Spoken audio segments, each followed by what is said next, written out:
James Hetfield, lead vocalist of Metallica, finally spoke up about one of the band's biggest competitors and the role his ex-bandmate, Dave Mustaine, played in its creation. For any heavy metal fan, Metallica and Megadeth are two of the biggest, most iconic, and influential bands in history. However, many still don't know that behind their celebrated legacy lies one of the music industry's most personal and long-running rivalries. It all started in 1983, when Metallica made the controversial decision to fire their lead guitarist Dave Mustaine. That single move not only changed Metallica forever, but it also led to the creation of another legendary band, Megadeth. For years, James Hetfield stayed quiet about the matter, while Dave Mustaine chose to speak up sometimes. The only thing both of them have consistently done throughout the years is channeling their aggression into their music, trying to prove their band superior. So why did a retired 61-year-old James Hetfield choose to speak now? Let's dive deep into the history of both bands and find out why. The rise of Metallica, one of the founding 4 thrash metal bands, was created on October 28, 1981, when drummer Lars Ulrich and guitar player-singer James Hetfield came together. The two initially connected when Hetfield contacted him after seeing a newspaper ad he had published. They soon hired Hetfield's friend and housemate Ron McGovney to play bass, as well as Dave Mustaine to play lead guitar. The band's fast tempos, instrumentals, aggressive musicianship, and rare musical chemistry allowed them a quick claim to fame. It started when they hit the opener circuit in LA, after which they recorded their first demo, No Life Till Leather. The tape trading circuit went wild for it, and thus started a long legacy of one of the greatest bands in history. Dave Mustaine's incompatibility. When Dave Mustaine joined, his arrival changed everything. His guitar work was fast, technical, and full of aggression. He brought a kind of wild energy that sharpened Metallica's edge. Songs like Jump in the Fire and The Four Horsemen, both of which would appear on their debut album Kill 'Em All, were as iconic as they became because of Mustaine. But nothing that great comes without its issues. Behind the scenes, Mustaine was clashing with his bandmates. His drinking, temper, and impulsive behavior made life on the road get more and more uncomfortable.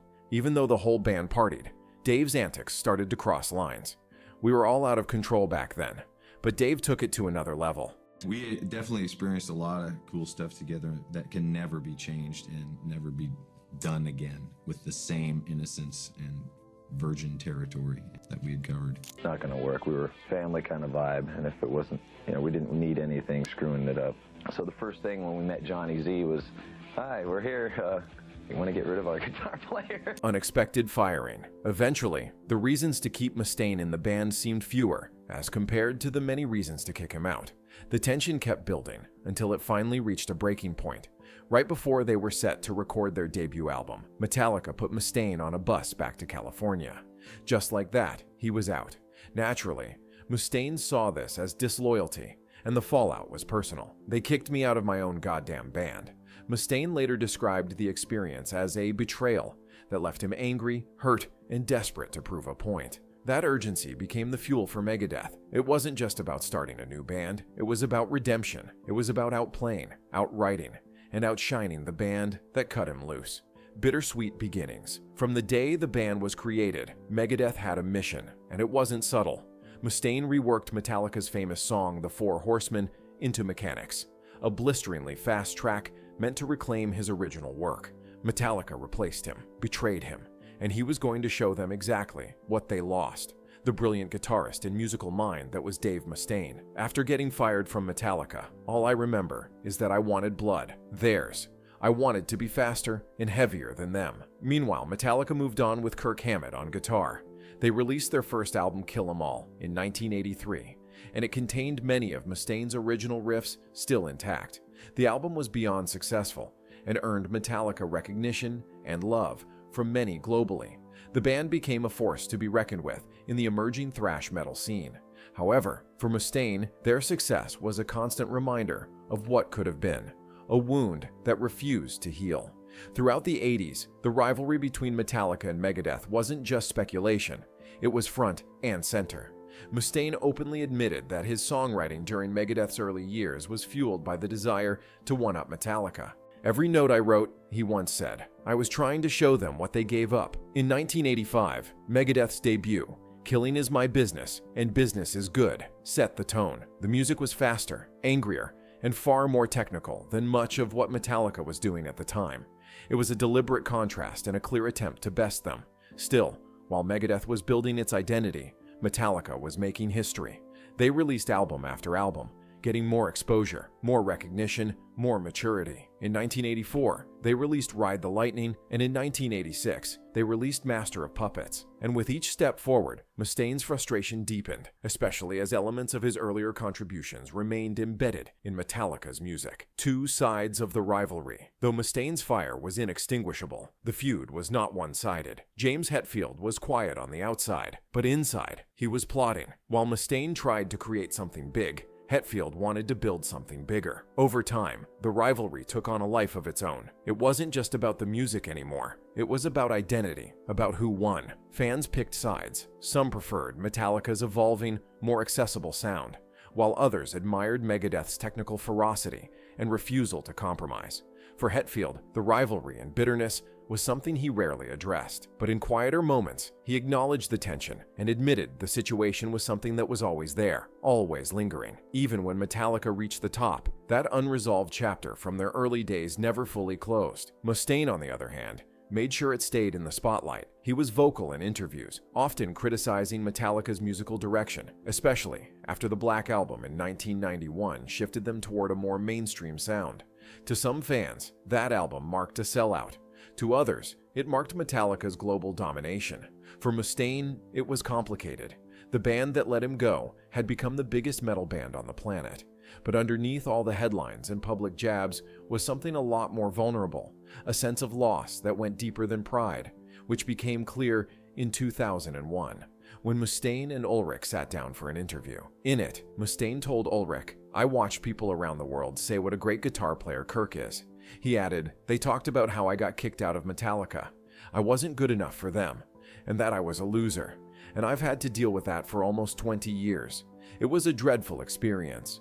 I watched people around the world say what a great guitar player Kirk is, and what a piece of shit I am, and that I got kicked out of Metallica, and that I wasn't good enough for them, and that I was a loser, and I've had to deal with that for almost 20 years. Turning Point fans, knowing of the intense rivalry between the two, always speculated of what might happen if James Hetfield and Dave Mustaine sat down and talked. Then in 2004, it happened. Mustaine and Hetfield sat down for a filmed conversation in Some Kind of Monster, Metallica's raw and revealing documentary. Mustaine told Hetfield, "You never even said thank you. It's like you just threw me away." I had no idea what the hell AA was back then, and it was disturbing to hear Dave say that, he's still stuck in some kind of non-reality. I mean, we didn't know what it was back then. If we would have known, he would have known, so we wouldn't have had to tell him. The moment was quiet, but it hit hard. Hetfield was caught off guard and didn't argue. Later, he reflected on how that conversation helped him see things differently. "We were just trying to survive as a band," he said. That exchange seemed to mark a turning point. Over the years that followed, Hetfield became more open about Mustaine's impact on Metallica. "Dave was a huge part of our beginnings," he admitted. "His energy, his drive, that aggression, it helped define who we were. It was a rare moment of public recognition, one that showed a growing sense of reflection and maturity." Hetfield has also spoken candidly about those early years being chaotic and unsustainable. "We were all a mess," he said, "young, drunk, full of fire, and when you mix that with ambition, things explode." The decision to fire Mustaine was necessary at the time, but it came with emotional consequences that none of them fully understood back then. Much needed resolve. In recent years, Hetfield's focus has shifted more toward legacy than rivalry. He's acknowledged how the tension between Metallica and Megadeth pushed both bands creatively. "Dave challenged us, even when he wasn't in the room," Hetfield said. "He made us sharper, made us better." Mustaine has also softened. While he still expresses pride in Megadeth's journey, his tone has changed from reflection to rage. He's even expressed interest in collaborating with Hetfield someday. When Hetfield was asked about that possibility, His answer was measured. I respect him. I respect what he's done. That's where we are right now. My feelings were hurt, and, I still think of them all the time. It's been kind of hard for me getting to the point where I can accept all of that because, there was a lot of jealousy and a lot of me dealing with what was going on in my head, watching these guys achieve this stellar position in the industry that I'm still working. That statement says a lot. It doesn't promise a reunion or erase the past, but it acknowledges the complexity of their relationship, a blend between respect, regret, and hard-earned lessons. For both men, the rivalry that once defined their careers now feels more like a shared origin story than an open wound. While they may never be close friends, there's a sense that time has lessened the hatred between the two, the fuel behind their biggest albums. In retrospect, the Metallica-Megadeth rivalry was never about who sold more records, gained more fans, or played bigger venues. It's about the clash of ambition, ego, and raw emotion. It's about two musicians who started in the same place but were pulled in different directions, each forced to face their own demons while helping shape the future of heavy metal. Hetfield once said, "Knowing Dave was out there trying to beat us kept the fire alive." That fire, as exhausting as it was, pushed both bands to create some of their most iconic work. For Metallica, it fueled albums like Master of Puppets and the Black Album, the records that took metal around the world. For Megadeth, it powered masterpieces like Peace Sells, But Who's Buying, and Rust in Peace, records that set new standards for technical thrash and solidified the band's place in metal history. Evolution. It was not only Hetfield and Mustaine who resolved their issues and admitted their mutual respect for each other. The fans have also evolved. The divide between Metallica and Megadeth enthusiasts has faded. Today, most celebrate the contributions of both bands, recognizing that the competition wasn't just drama. It was part of what made each band push the limits and accomplish the impossible. In interviews over the past few years, Hetfield has been more philosophical about it all. "The music is what matters most," he said. "That's what lasts. Not the arguments, not the comparisons. The songs, that's the legacy of greatness." The two bands Metallica and Megadeth went on to be part of the founding four of thrash metal. They created a legacy that is almost impossible to reach, let alone surpass. It's one that continues to inspire. Younger bands use both Metallica and Megadeth as inspiration. Their influence goes beyond riffs and lyrics. It lies in the spirit of innovation and intensity they help define. In the end, the story of Metallica and Megadeth isn't just one of rivalry, it's one of resilience. Two paths that began together, separated dramatically, and still managed to shape each other across decades. For James Hetfield and Dave Mustaine, the road was nothing if not bumpy and rough. But their shared history, however problematic, led to something undeniably powerful. If nothing else, it's a reminder that even the most complicated relationships can spark greatness.